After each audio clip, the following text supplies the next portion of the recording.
Good morning বন্ধুরা, তোমরা কেমন আছো? আশা করি ভালো আছো। ঝুমার সাথী কুকিংয়ে তোমাদের সকলকে স্বাগত জানিয়ে শুরু করলাম আজকের আমার রান্নাটা। আমি কি রান্না করব সেটা তোমাদের শেয়ার করব, তোমরা দেখতে থাকো, সাথে থাকো, ঠিক আছে? তা চলো দেখা যাক কি রান্না করা যায়। দেখো তাহলে।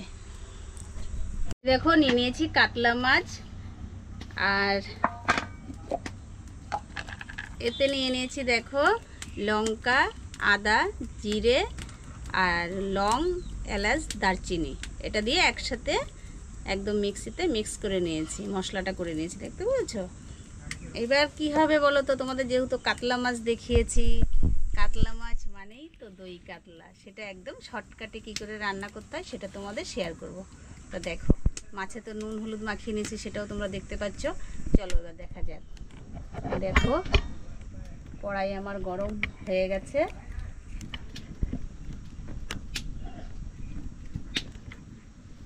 এখন দিয়ে দেব খানিকটা সর্ষের তেল।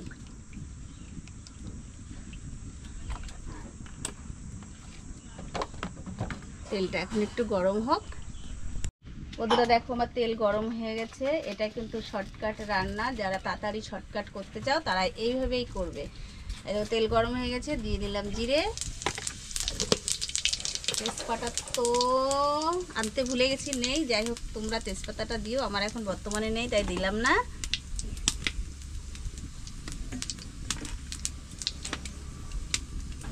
দেখো আমার জিরেটা পুড়ে গেছে, এখন দিয়ে দিলাম মাছগুলো এক এক করে। মাছটা কিন্তু বেশি ভাজা যাবে না,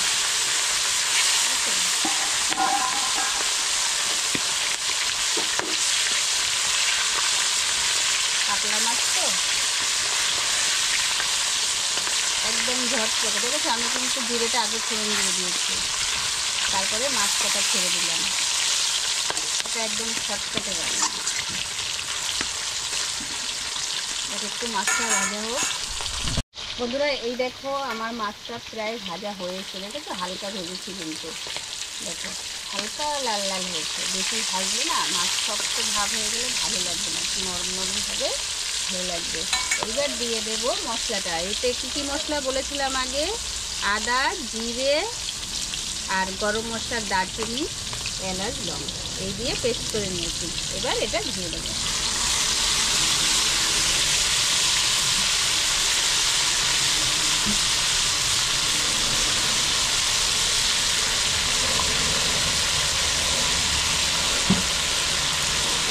একটু ভালো করে এরকম নাড়তে চাড়তে হবে, বেশি জোরে নাড়বে না তাহলে ভেঙে যাবে। এবার একটু দিয়ে দেবো পরিমাণ মতো একটু হলুদ গুঁড়ো,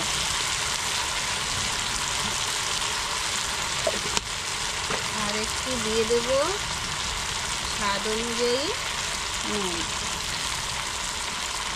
আর লঙ্কাটা তো আগেই দিয়ে দিয়েছি মশলার সাথে বেটে। এগুলো হালকা করে নাড়তে হবে।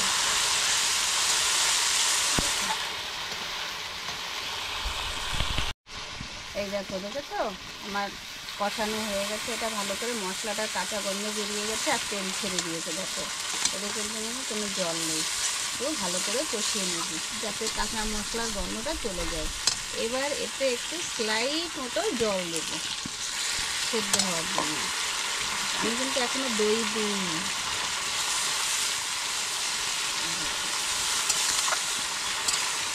এবার মাছটা একটু সিদ্ধ হতে থাকে।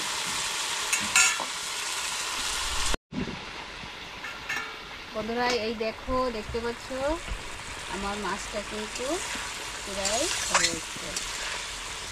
এবার দিয়ে দেব টক দই, ফেটিয়ে নিয়েছি মিক্সিতে। দেখো এবার দিয়ে দেবো টক দইটা।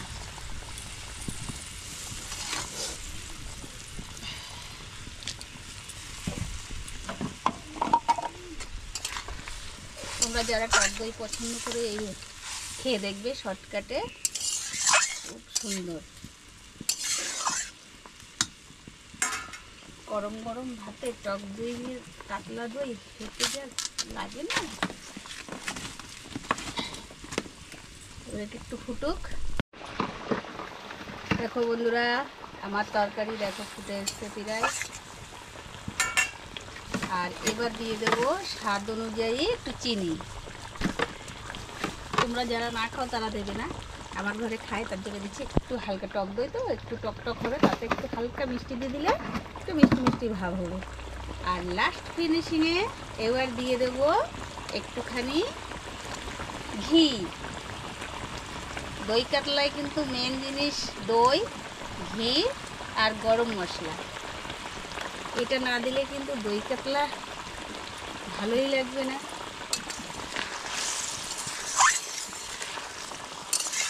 দেখো আমার রেডি দই কাতলা। বন্ধুরা তোমরা কেমন দেখলে আর কারা কারা খেয়েছো দই কাতলা আসবে আমাকে কমেন্ট করে বলবে। আর চ্যানেলকে সাবস্ক্রাইব করবে, লাইক করবে, এরকম নিত্য নতুন ভিডিও দেখতে পাবে। ঠিক আছে, দেখো এই দেখো আমার দই কাতলা রেডি। ঘি আর গরম মশলার সেন্ট তো ময় ময় হয়ে গেছে, গন্ধতেই তো পেট ভরে যাচ্ছে।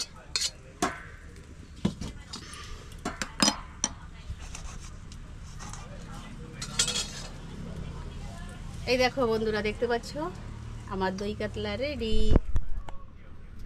কেমন লাগলো আমার দই কাতলাটা তোমরা অবশ্যই কমেন্ট করে বলবে। আর চ্যানেলটাকে সাবস্ক্রাইব করবে, একটা লাইক করবে। দেখা হবে এরকম নিত্য নতুন ভিডিও। তোমরা ভালো থেকো, সুস্থ থেকো। Tata, bye bye. ফাটাফাটি হয়েছে দই কাতলা, দেখতে পাচ্ছ? দেখো।